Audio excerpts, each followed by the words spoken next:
Magandang araw mga kaibigan. Ito, magandang nangyari. Bardagulan, Yusek Claire Castro versus DDS vlogger na si Banat Bay. Programa ata ito ng News 5. Parang nagkaroon ata ng debate between mainstream media and social media. Sino ang dapat paniniwalaan ng taong bayan? Sino ang peddler ng fake news? Something like that. So, ito, siner ni Maba Jalil. Sagutan ni Yusek Castro at Banat Bay. Isa si Banat Bay sa mga matatapang at matatalino na DDS vlogger. Saludo ako sa vlogger nito. Okay, pakinggan natin sino ang panalo. Sino ang nabahag ang punto. Matalino kasi yung kinokontent nila sila yung bubotanga. So given sagot, simulan natin ang Q&A kay Yusek Castro. Yes, tanongin ko ulit muna yung mga social media influencers. Pero mukhang papalo ulit ito kay Byron, kay Banat Bay. Natanong natin, sinabi niya po kasi kanina na parang normal lang natawagin na tanga, bobo, yung mga taong kinokontent nila. Kasi opinion nila yon. At malamang opinion din nila na sila yung matalino kasi yung kinokontent nila sila yung bobo tanga. So given yan, opinion yan. Pero yung pag sinabi niyo po, Sir Byron, Banat Bay, tinawag niyo halimbawa yung isang lawyer o na may isa kayong content, sinabi niyo na attorney no case. Hindi yun opinion kasi it's supposed to be factual.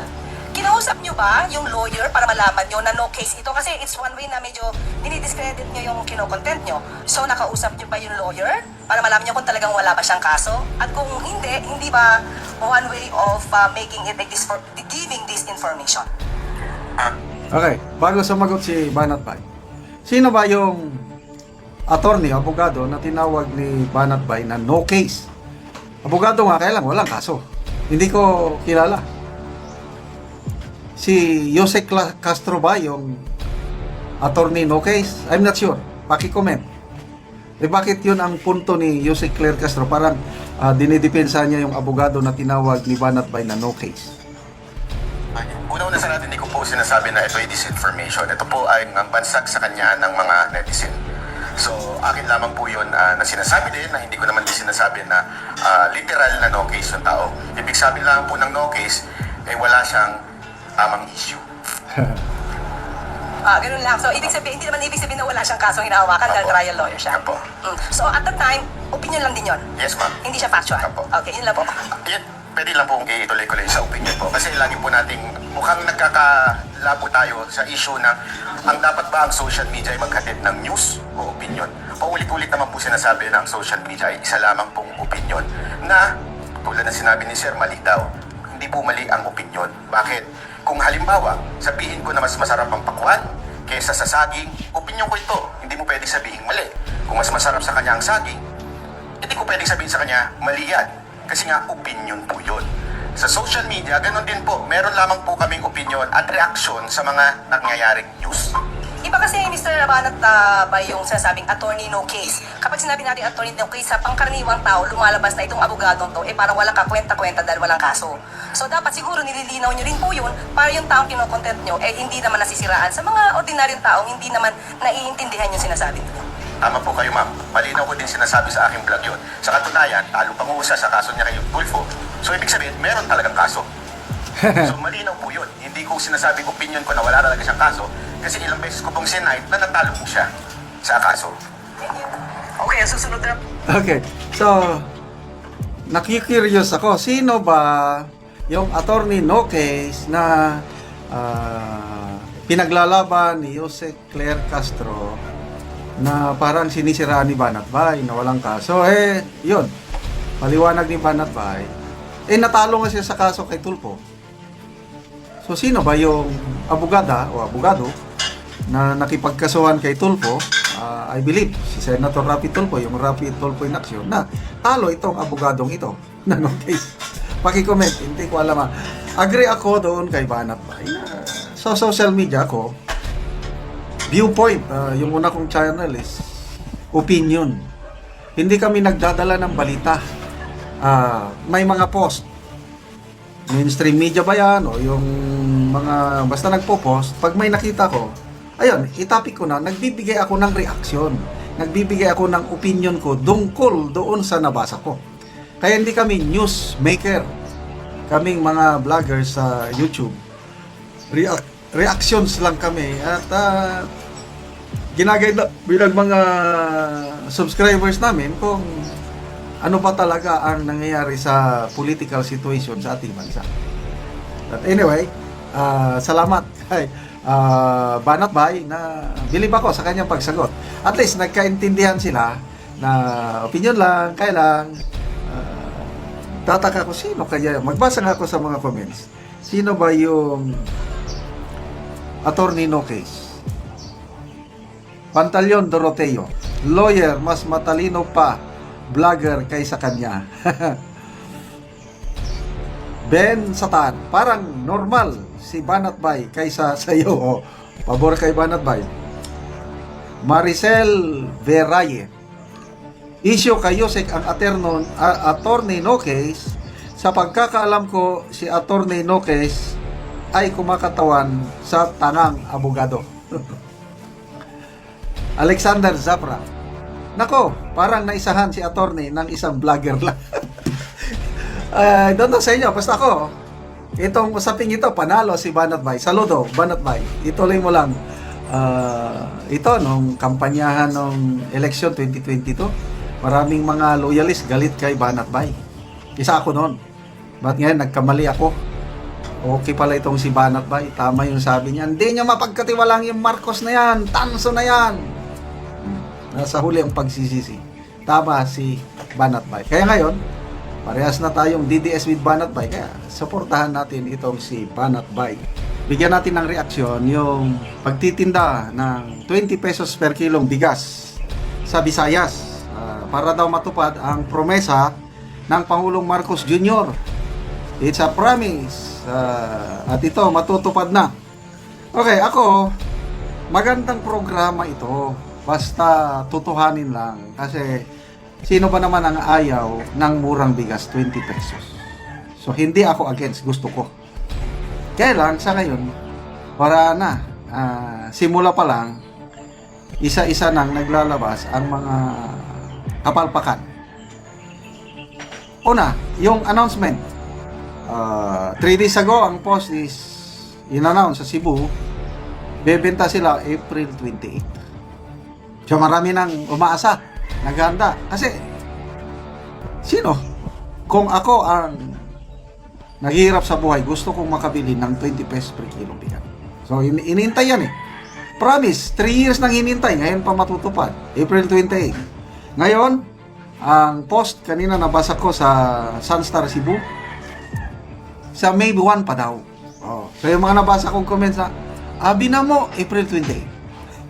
Naghintay na sila eh. Napalpak di ay. Laban bawi di ay. Dahil May 1 na daw. Ngayon lang nabasa ko post ng ABS-CBN. May 2 na naman. So ano ba talaga? April 28, napalpak. May 1, wala na naman. O ito, pinaka-latest, May 2. Baka mamaya after election na. Pag after election, wala na kayong mapapala. Kasi habulin nyo, dapat maibenta nyo bago mag-eleksyon. O isa to, post ng ABS-CBN, just in. Kadiwa centers to start selling 20 per kilo rice starting May 2. DA announces. Okay. Basahin lang natin yung yan. Maganda itong article ng ABS-CBN. Ang title is Wrap 20 kilogram rice, a promise kept, or a come on for midterm votes. Galing. In fairness, sa sumulat, Jonathan De Santos, ABS-CBN. So, dalawa lang yan eh. Better late than never. After 3 years, matutupad na rin. Is that so? Or gimmick para sa election? Kasi malapit ng election. So, dito, binasa ko ang news.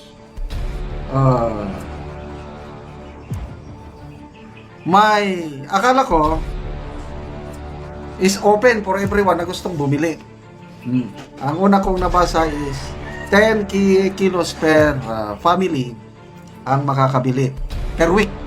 Kasi may mga nagtatanong, nabasa ko sa mga comments, ilang kilo bang pwedeng mabili? So, ang announcement, 10 kilos per family per week. So, in 1 month, makabili ka ng 40 kilos.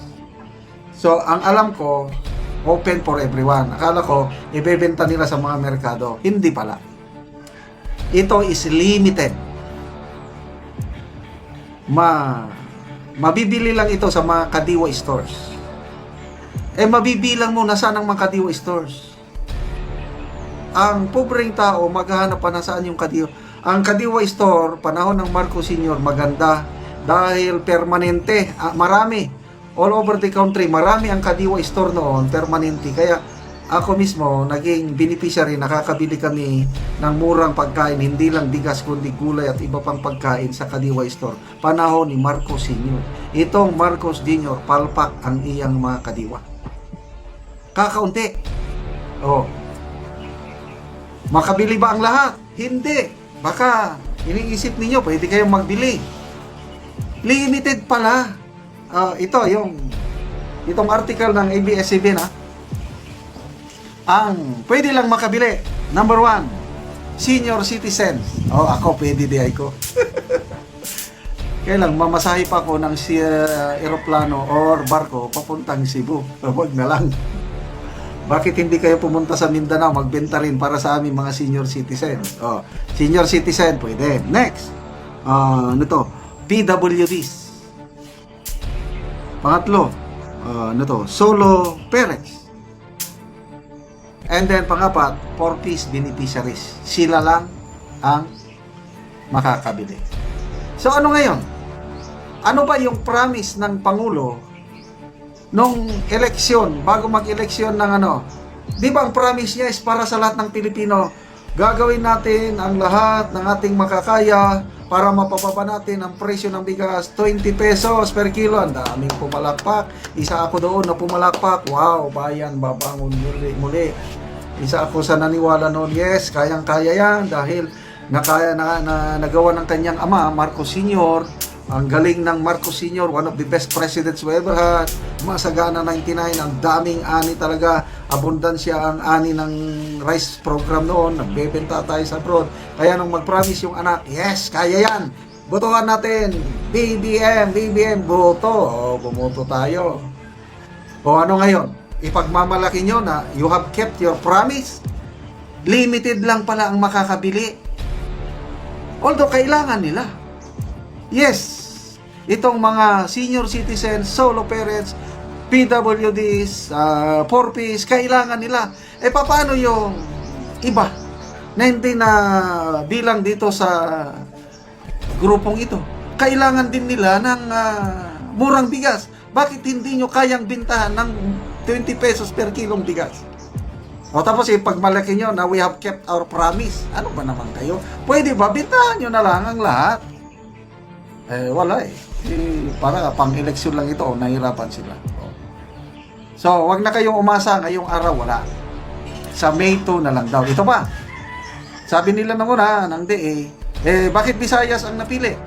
Dahil marami daw stock sa mga NFA warehouses sa Visayas. Kaya dapat ibenta dahil maraming stock Kanina, mayroong article na nabasa ko, nag-utos ang DA Secretary na i-transport na ang mga stock na bigas mula sa Luzon, mula sa Mindoro, dadalhin sa Visayas para sa programang ito. Anong ibig sabihin nun? Kulang pala ang stock nila sa Visayas. Gagastos pa tayo, mga taxpayers. Isasakay mo sa barko o sakyanan, bailan ba, gagastos ng taxpayers para ibiyahin mo yung bigas papuntang Visayas. Bakit? Sa Mindoro, wala bang mga nangangailangan niya ng murang bigas?